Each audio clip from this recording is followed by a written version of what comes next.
The night he got kicked out, the cold didn't feel like weather. It felt like a decision. A wind came off the fields like it had teeth, sharp, patient, and cruel. It didn't rush. It didn't need to. It knew winter always wins, unless you build something smarter than winter. 14-year-old Eli stood on the front steps with a backpack that wasn't even full, not because he didn't own things, but because he didn't have time to grab them. Behind him, the porch light snapped off. The door didn't slam. It clicked shut. That quiet click was worse than a slam. His stepmother's last words were still ringing in his ears. Don't come back until you learn how to be useful. Useful, like a tool, like a servant, like an object that only mattered when it produced something. Eli pulled his hood up and walked into the dark. And here's the part nobody would believe later. He didn't just survive. He built a cabin in the woods. And inside that cabin, he hid a secret that kept it warm all winter long. Eli wasn't a bad kid. He wasn't out stealing or fighting in the streets. He was the kind of kid who stayed quiet, did his chores, and learned to disappear when adults got angry. But once his dad remarried, the house changed. At first, it was little things. A plate accidentally not set for him, laundry forgotten. His shoes moved so he'd be late. Then it turned into rules. He could only eat after everyone else. He had to ask permission to shower. He had to earn basic things like he was renting space in his own childhood. His father tried to keep the peace, the way weak men do. Just listen to her, Eli. Don't make it worse. But it always got worse. One afternoon, a watch went missing. A cheap watch, nothing special. But his stepmother held it like evidence in a courtroom. She didn't ask if Eli had taken it. She announced that he did. Eli stood there, hands open, heart pounding, trying not to cry, because crying only made her smile. I didn't take it, he said. She tilted her head. Then prove it. And that's the trap, isn't it? When someone wants to blame you, the truth doesn't matter. They don't want facts. They want control. That night, she made his dad choose her comfort or Eli's presence. His dad stood in the hallway, eyes tired, shoulders slumped. Eli will never forget what his father whispered, like if he whispered it, maybe it wasn't real. Just go for a few days. We'll figure it out. But Eli heard the truth inside the lie. When someone says a few days with no plan, they mean forever. So Eli walked out. The first night, he slept behind a storage shed near an old mechanic shop. Not inside, there were locks and cameras, just behind it where the wind couldn't find him as easily. He shoved cardboard under his back like it was a mattress. He wore every layer he owned, and he still shook so hard his teeth hurt. By morning, his fingers were stiff. His stomach felt like an empty fist. He walked into town pretending he belonged there, because when you're a kid alone, you learn something fast. If you look homeless, people don't help you. They avoid you. So Eli kept his chin up.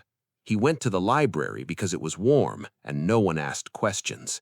He didn't search for how to survive being abandoned. He searched for one thing: how to build. Cabins, insulation, greenhouses, anything that turned cold into warmth and hunger into food.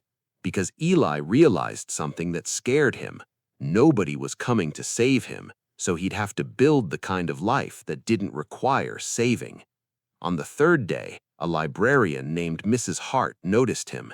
Not in the way adults usually notice kids like Eli. Not with suspicion, with concern.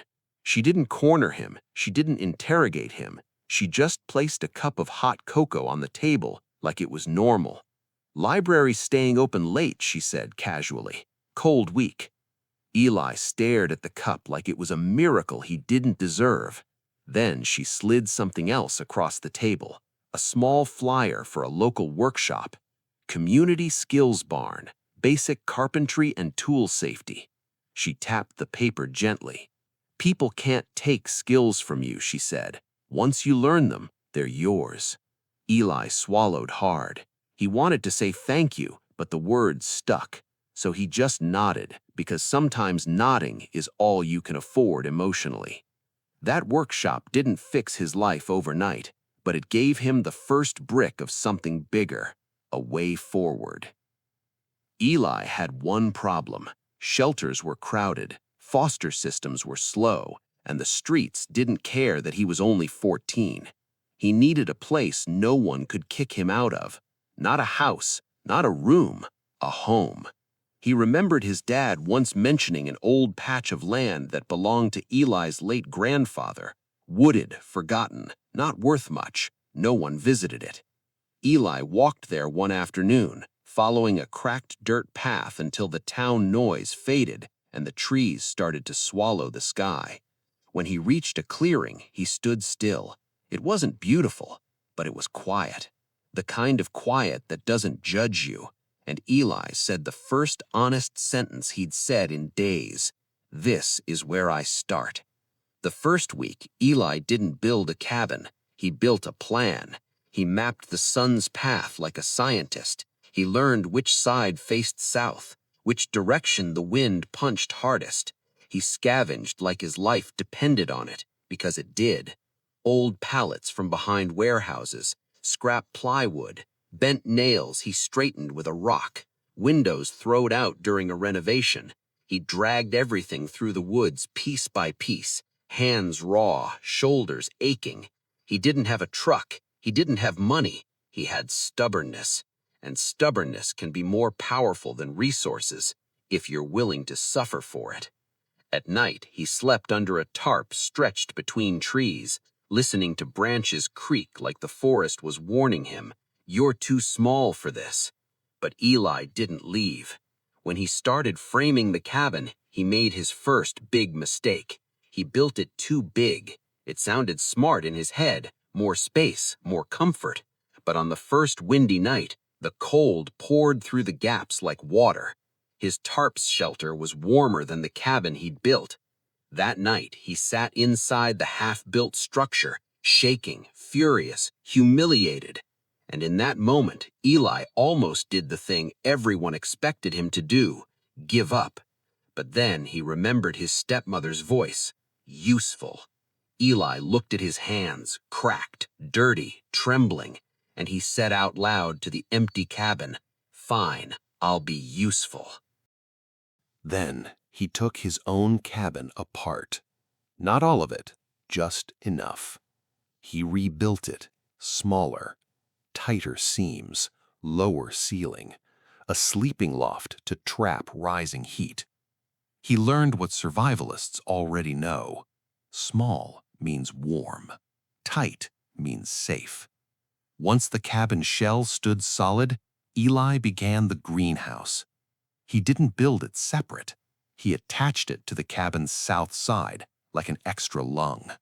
He used old windows for walls, plastic sheeting for gaps, a door that didn't fit but did the job. During the day, sunlight filled that greenhouse like poured gold. Eli stood in it with his eyes closed and breathed. For the first time in weeks, he didn't feel like prey. He planted spinach, green onions, hardy herbs, anything that could survive low light and cold nights. Even if the crops were small, they were his. Food you grow yourself tastes different. It tastes like freedom. Just when Eli started to believe the cabin could work, the past found him. One afternoon, as he hauled more scrap wood down the path, he saw tire tracks near the clearing. Fresh. His stomach dropped. He froze behind a tree and watched. A car sat near the edge of the woods, and standing beside it was his stepmother. Eli's heart hammered so loudly he swore the birds could hear it. She didn't call his name. She didn't have to. She just looked around slowly, like someone inspecting property. Then she smiled, not warm, cold. A smile that said, "I knew you'd crawl somewhere." She shouted into the trees, voice sharp. "You can't hide forever. That land isn't yours." Eli's hands clenched. His whole body wanted to step out and scream back. But he didn't. He did something smarter. He stayed invisible. Because Eli realized the truth. If she found his cabin and reported him, it would be gone. They'd take it. They'd call it trespassing. They'd say he was a runaway. They'd put him in a system that would crush him. So Eli made a decision that changed everything. If he was going to survive, his cabin couldn't just be warm. It had to be unnoticed. That's when Eli built the secret. Not a trap, not a weapon, a design, a method. He learned from a book Mrs. Hart had quietly left on the library table one morning. Passive solar heating, thermal mass. Eli didn't have fancy materials, but he had almost everyone throws away. Water containers. He collected jugs, barrels, anything that could hold water. He painted them black using leftover paint from a construction dumpster.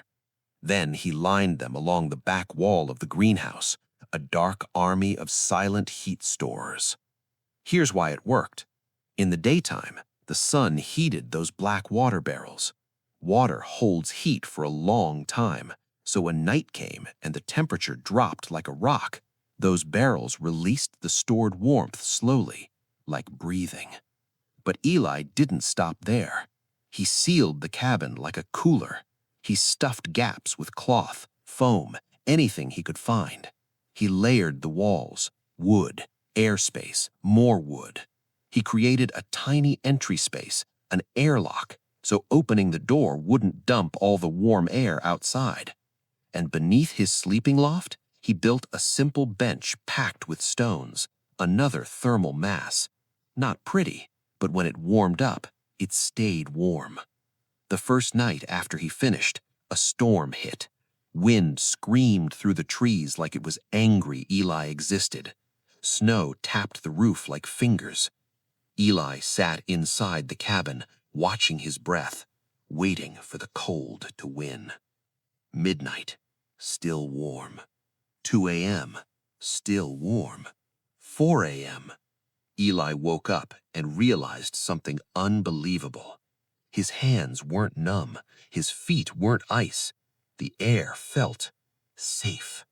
He sat up slowly, eyes wide, and he started laughing, quiet at first, then shaking with it. Not because it was funny, because it was impossible. He had done what nobody in his house ever thought he could do. He built a place the cold couldn't take. Weeks passed.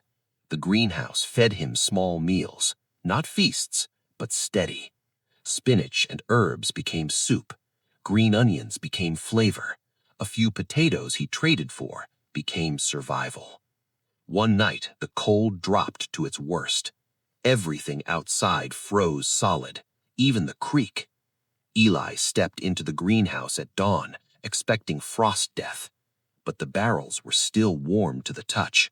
The plants were alive. He opened the cabin door, and warm air didn't rush out like panic. It held. Because it wasn't just heat. It was a system. Eli stood there looking at his work, and something heavy shifted inside him. He wasn't a burden. He wasn't useless. He was capable. And capability is the loudest revenge you can ever get. Months later, when spring finally softened the world, Eli stood outside his cabin and watched the snow melt into dark soil. His stepmother never found him again. Maybe she stopped looking, or maybe she realized something that scared her. Eli wasn't lost.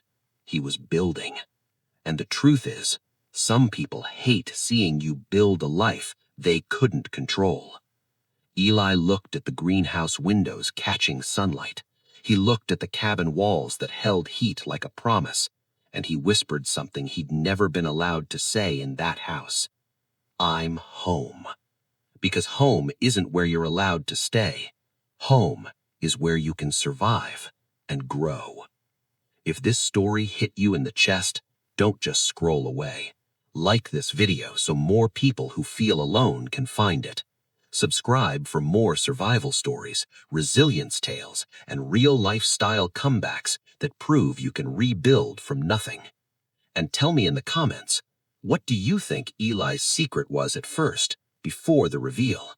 And if you were in his shoes, would you forgive your family, or would you keep building in silence?